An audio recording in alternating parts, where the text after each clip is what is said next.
karangalan at pagmamahalan. Ito ay bahagi ng aming tanging yaman, sa lugar na sagana sa kultura at kasaysayan. Already did a fantastic intro about you, but then just very quickly, so you are the last speaker before we start the panel, and it's crisis equals opportunity. So I guess in your speech, would you be able to share how you found opportunity in this crisis to serve the public even better? I'm quite familiar with what you do in Manila because of our interviews, but please do. What areas of opportunity did you see and find in this crisis? Thank you, Mayor. Thank you, Karen, and to the ladies and gentlemen in the panel. Good morning. I hope all of you are safe and healthy.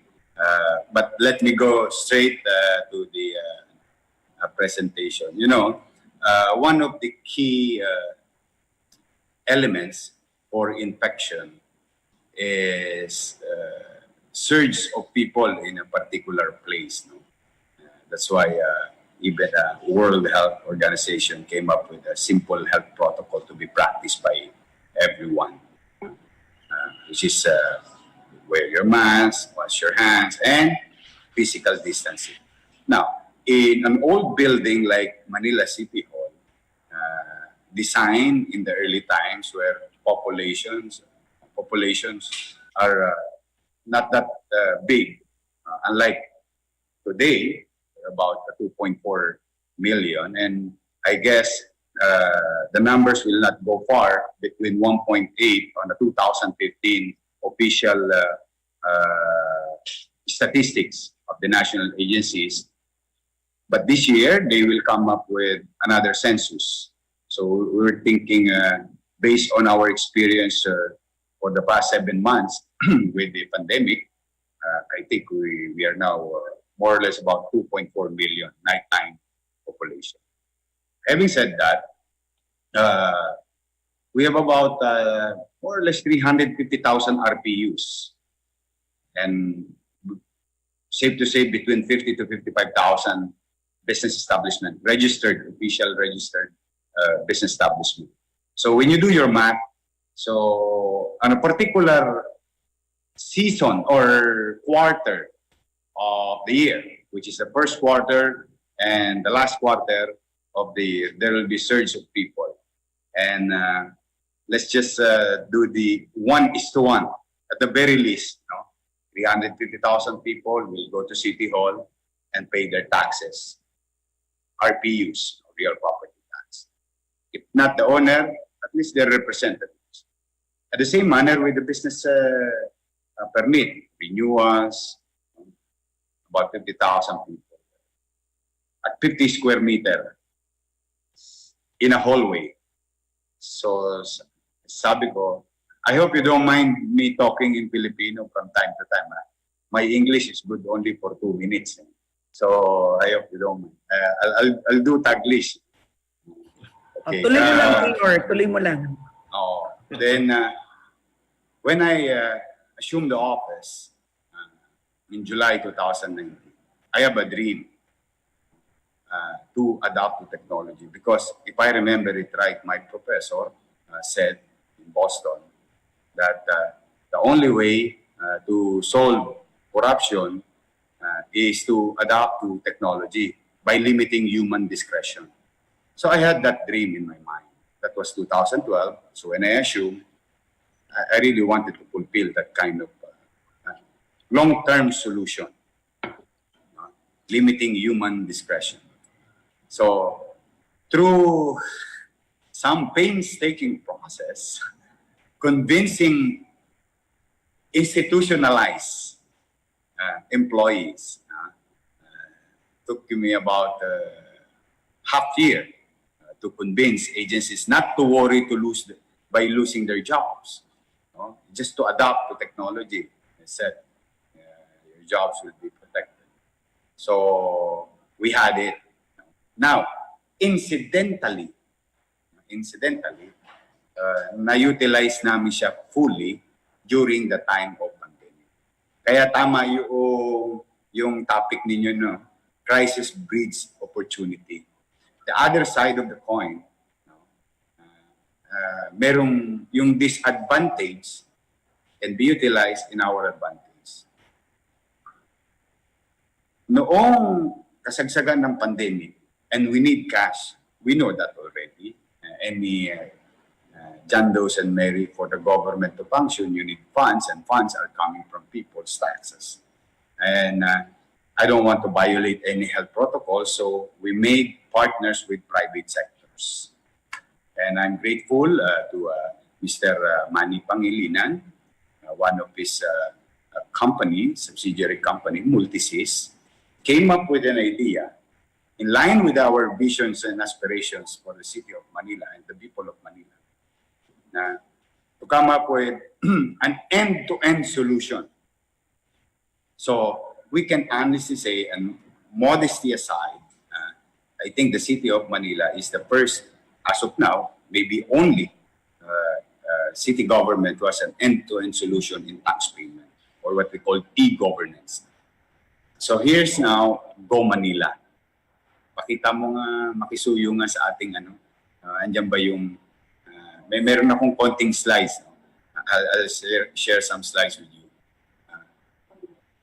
Hindi ko nakikita eh. Sorry Pinapakita po namin, Mayor. Okay. Nakikita, okay. Na po. Sorry, Opo. ayan. Oh, Go see, ahead. as you can see, no, the domain name is www.cityofmanila.ph or www.gomanila.com. You can download it in Android. We're waiting for the final approval from iOS, but it's running.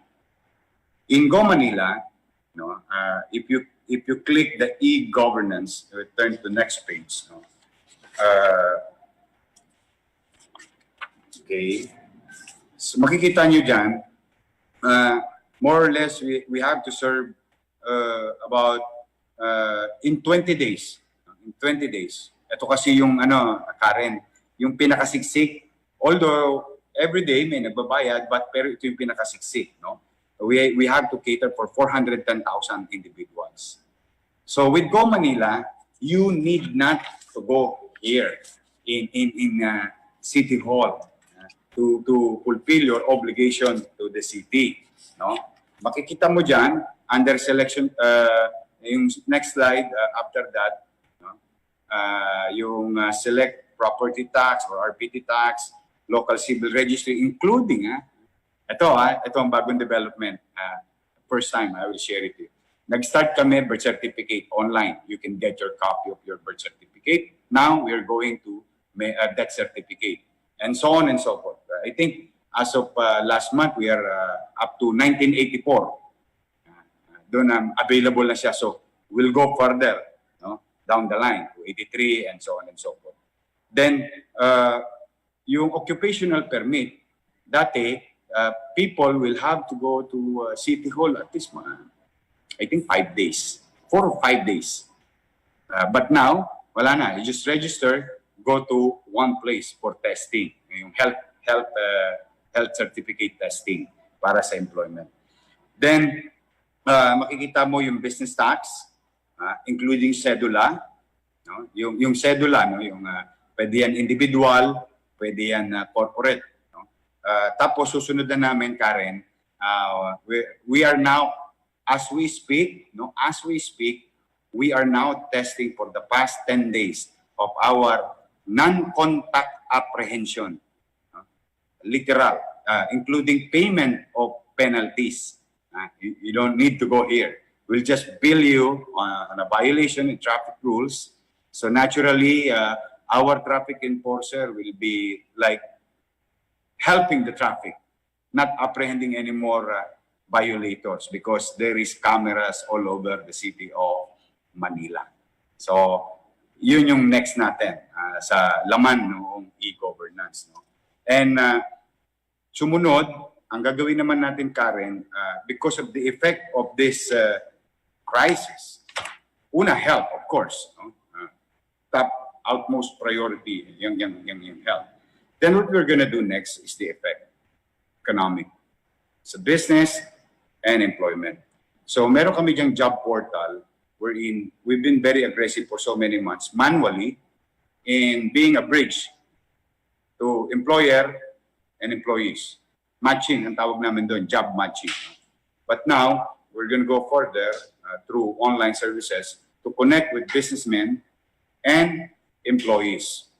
Yun yung gusto naming ma-reach ngayon, na makapagdagdag ng opportunity to go back to work, yung mga nawalan ng trabaho dala ng pandemya. Now, all transactions nowadays in the city, all you need to do when you go to the payment portion, this is the key. When you claim that end-to-end, no, it's literally as if you're just buying Lazada or buying in Shopee site. Literal. Choose transaction, pay. On the latter part of the procedure, you will see that all modes of payment, credit card, debit card, GCash, Paymaya, online, or what they call OTC, over-the-counter, like Cebuana, Villiers, and all other things. No? Then, yung pagbayad mo ganon, bayad ka na. Tapos na ang obligasyon mo. You need not to go here. Naturally, hindi ka na magiging biktima ng pixel in the hallway of any city hall building in the city. So this crisis gave us an opportunity to adapt, and easy for policymakers or leaders of the respective local government to convince institutionalized employees. Mas gumaang, Karen, ang pakitunguhan ng mga empleyadong. At ngayon, at garantisado sa inyo, Karen, walang natanggal na tao. In fact, napadali ko yung trabaho nila. Now they realize it's easier. And this is the clincher. Okay, how effective it is. No? Importante. So meron ng system, okay, end-to-end na siya, talagang walang human interaction. Ito yung clincher, Karen. Do you know that people from America, Filipino immigrants, and OFWs from Europe and Middle East, and even in the region, no, in Asia, nakakabayad sila ng amilyar.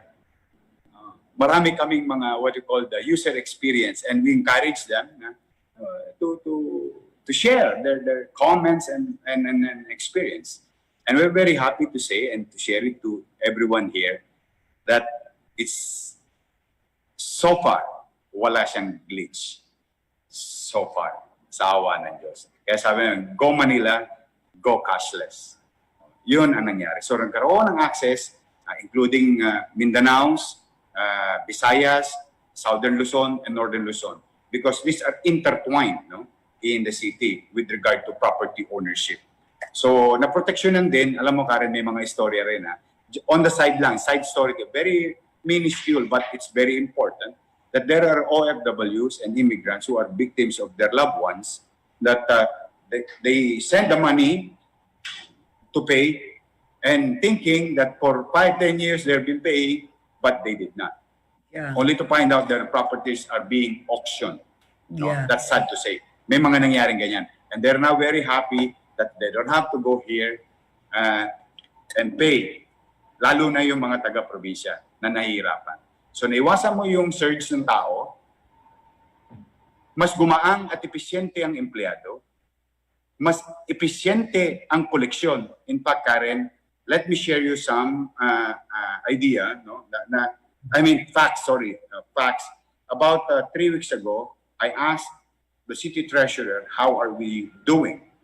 Despite of this pandemic, and I'm happy to share it to you, we grew 9% in terms of actualized. Di ba may target?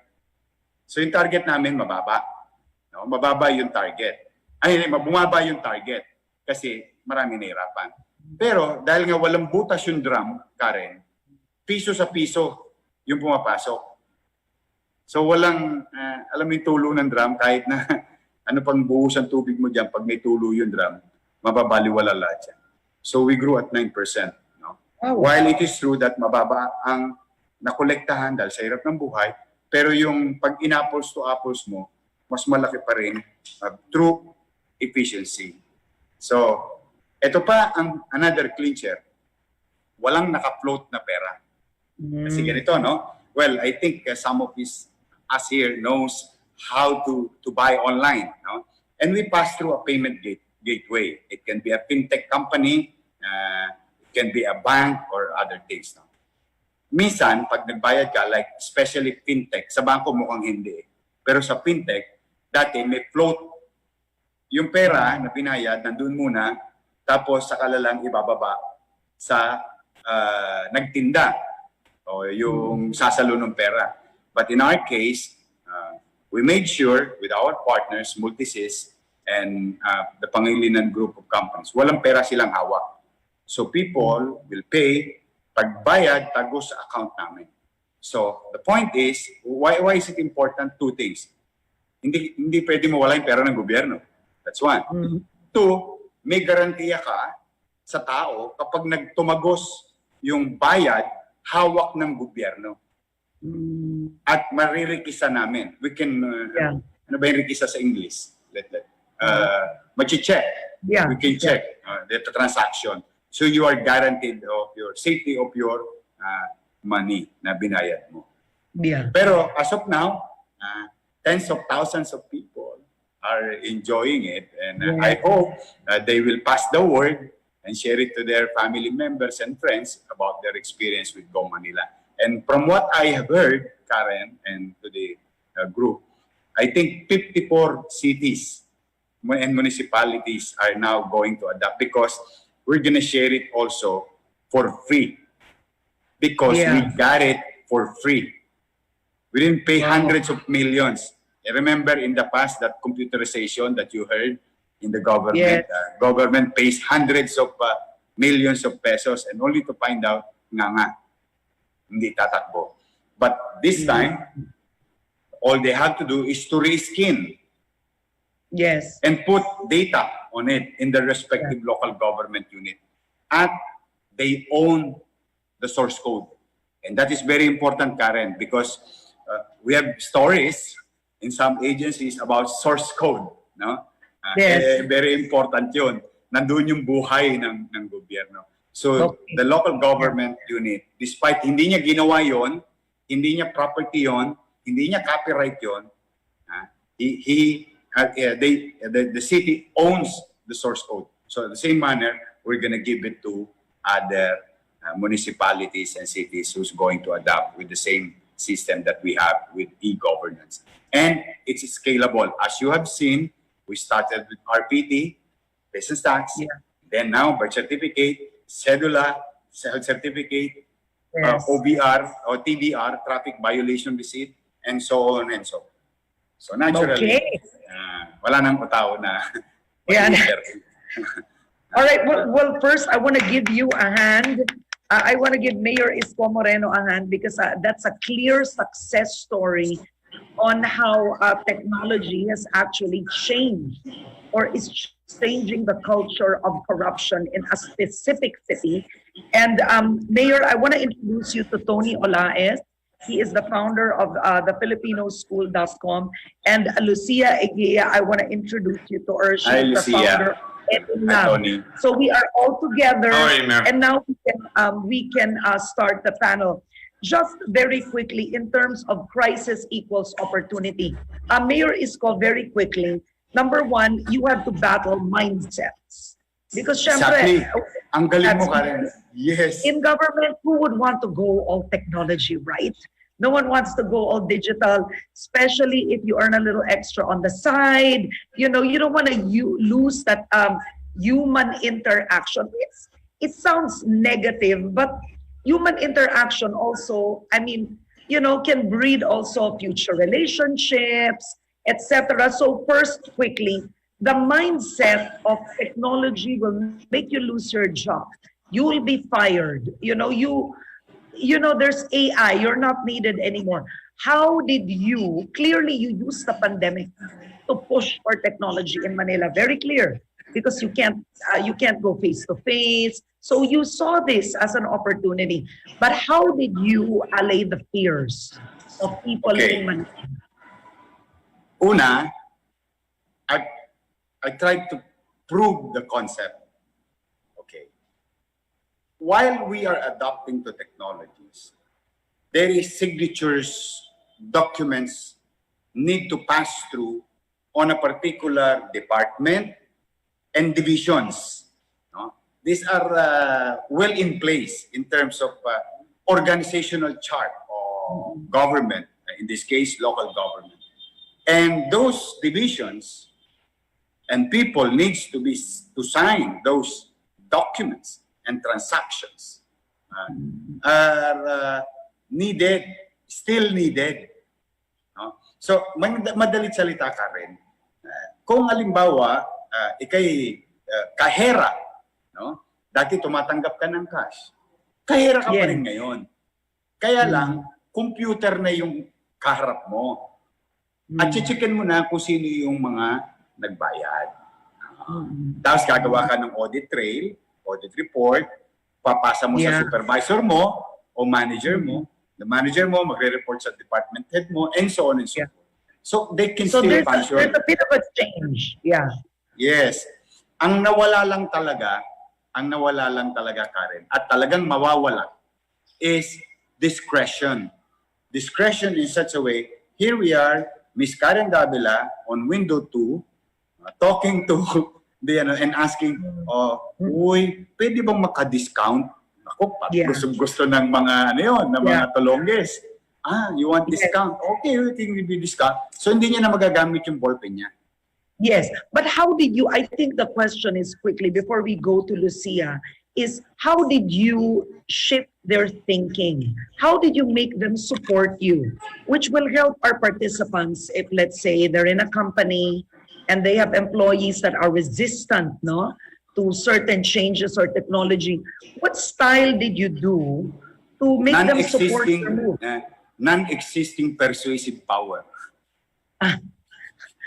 Explain, what do you mean? What did you do? Because wala namang ganung power, di ba, sa gobyerno. But when you try to talk to your people, you really have to make them feel and make them believe that you're true to your words, aspirations, and vision. You really have to convince them and make them feel secure. I think that's the key point. Secure.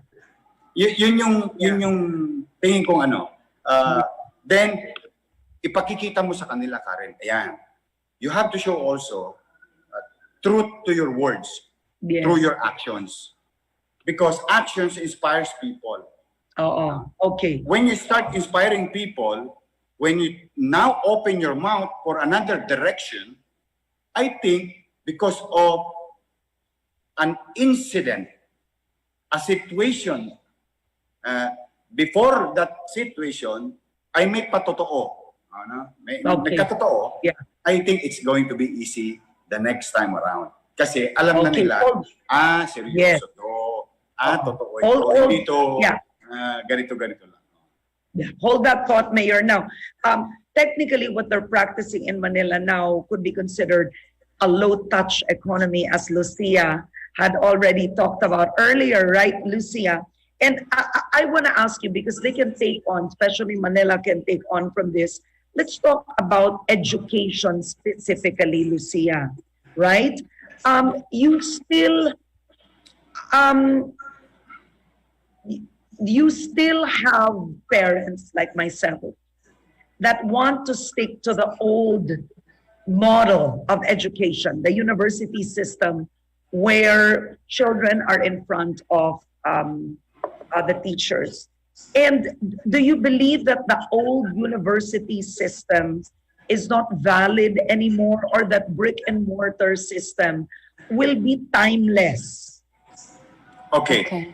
Wait, let me get Lucia first. Sorry. I thought go ahead, Lucia. Can you see Lucia here? You can see her. All right. Go ahead. Thank you, Major Isko, I enjoyed a lot your contribution. I mean, I have many questions for you too. So let me answer to your question, Karen. I mean, we were all born pre-COVID, right? I can tell you a story of having 2 degrees, prestigious MBA, having always face-to-face interaction, and suddenly we get all this disruption. Before this disruption, I already believed in online learning. I already believed in online environments like the one we are having now. We can make people feel and believe, I'm quoting Major Isko, feel and believe being in a remote or online environment too. Okay. How can we break that thinking that the families have is a major challenge because all traditional brick and mortar universities are struggling at the moment. People cannot move, people cannot travel, they have high tuition fees, and they were not adapted. So technology at the service of the learning process becomes key here. And they have major challenges. We are just proposing a different model and a different value proposition to bring to the market talented, well-trained, global people. Yeah, but Lucia, how do you address the need for social, emotional nourishment that is absent in an online setting?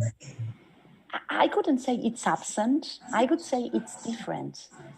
How do you develop empathy in an environment where you cannot touch? This is something that we address and we discuss internally because obviously countries like ours are very much touchy countries.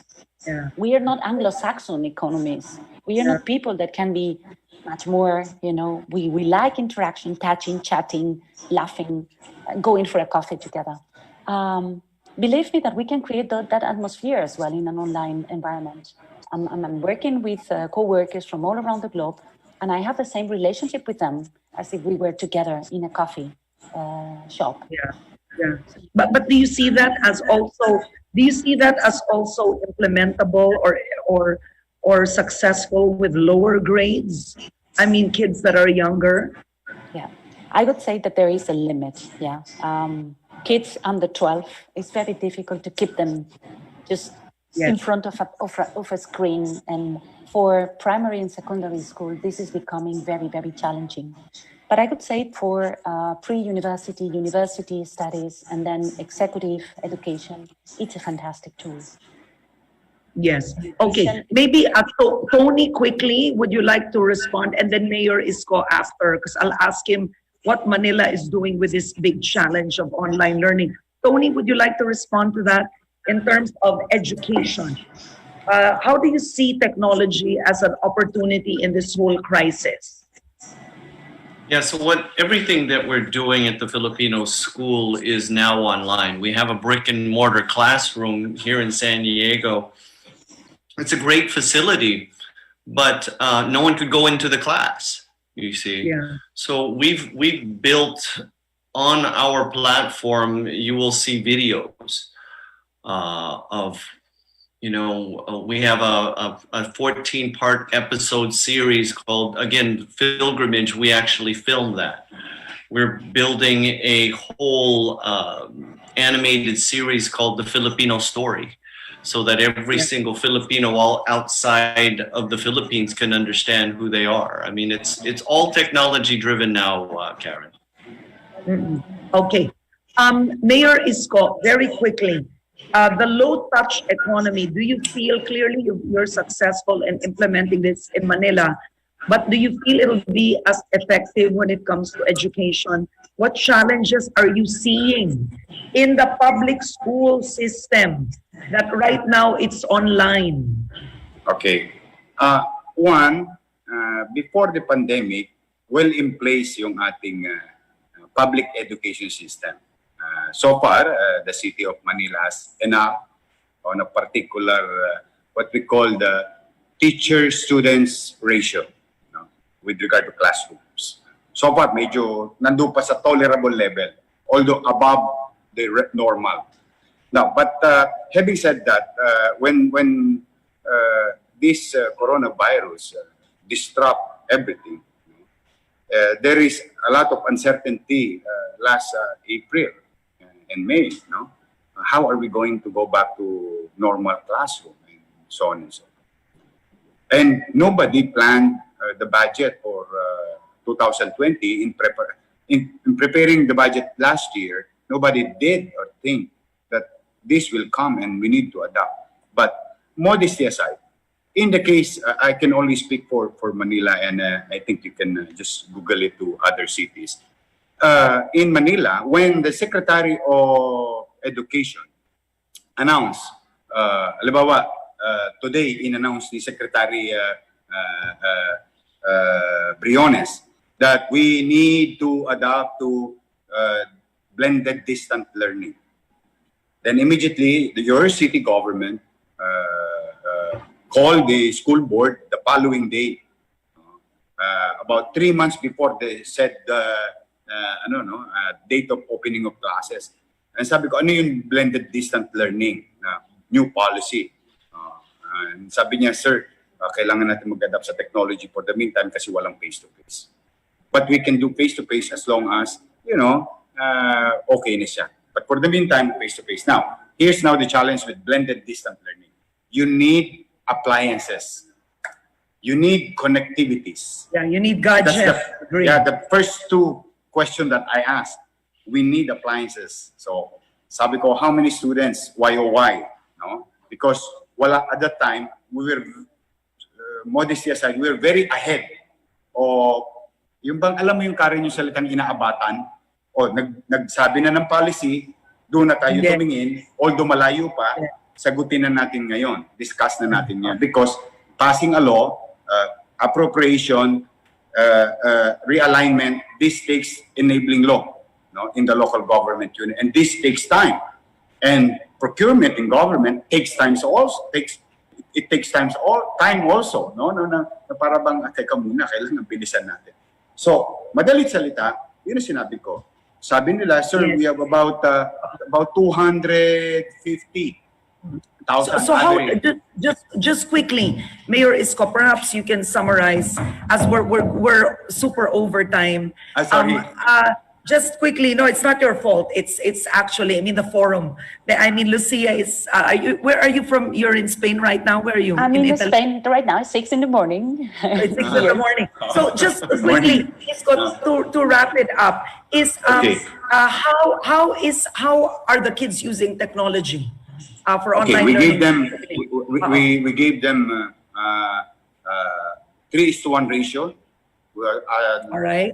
We adopted and absorbed yung mga naapektuhan sa ekonomiya, mga from private school to public school, about 27,000 of them. So we bought about 137,000 tablets and 11,000 laptops for 10,320 teachers. And one student of 279,000 students with one SIM card, each students with 10 gigabytes with rollover every month courtesy of the City of Manila, powered by Globe. And the teachers will have Wi-Fi also, 10 gig every month.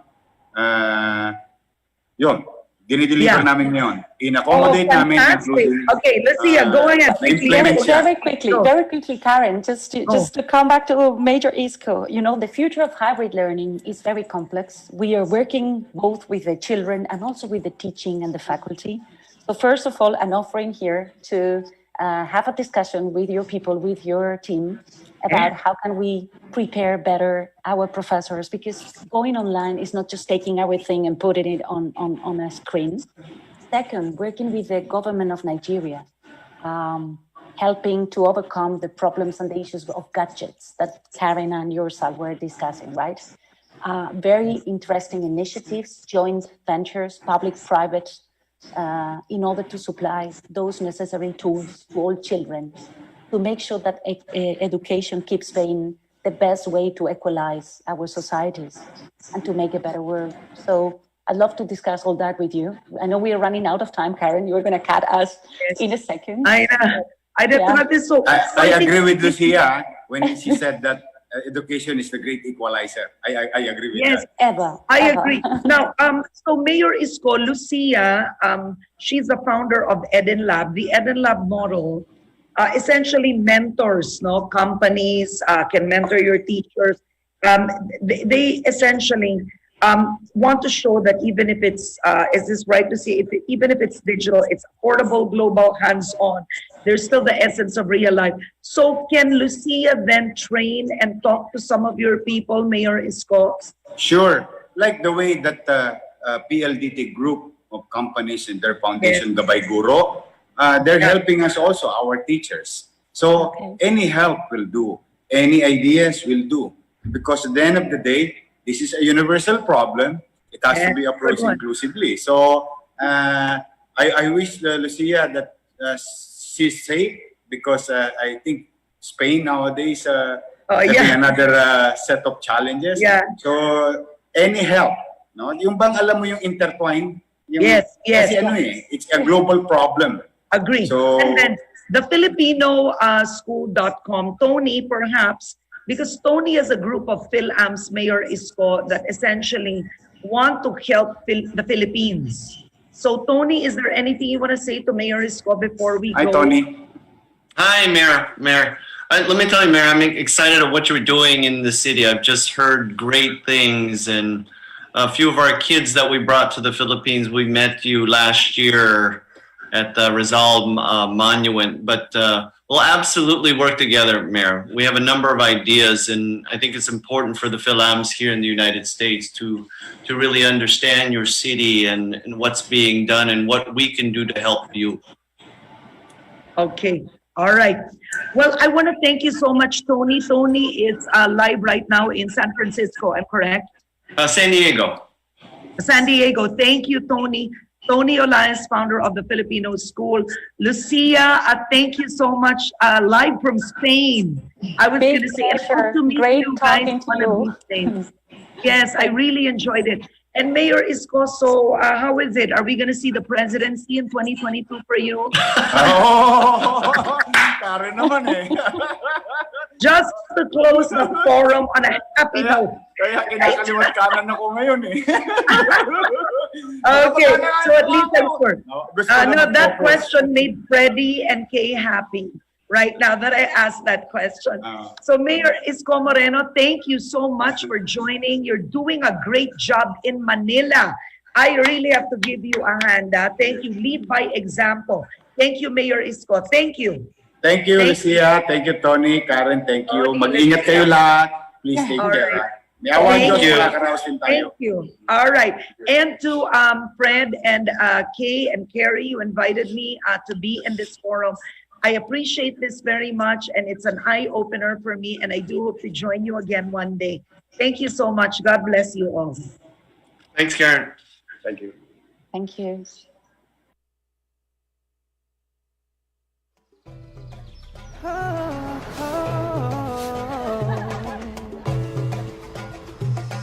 Halina't bisitahin natin ang Manila, damang kapanatagan at pagmamahala.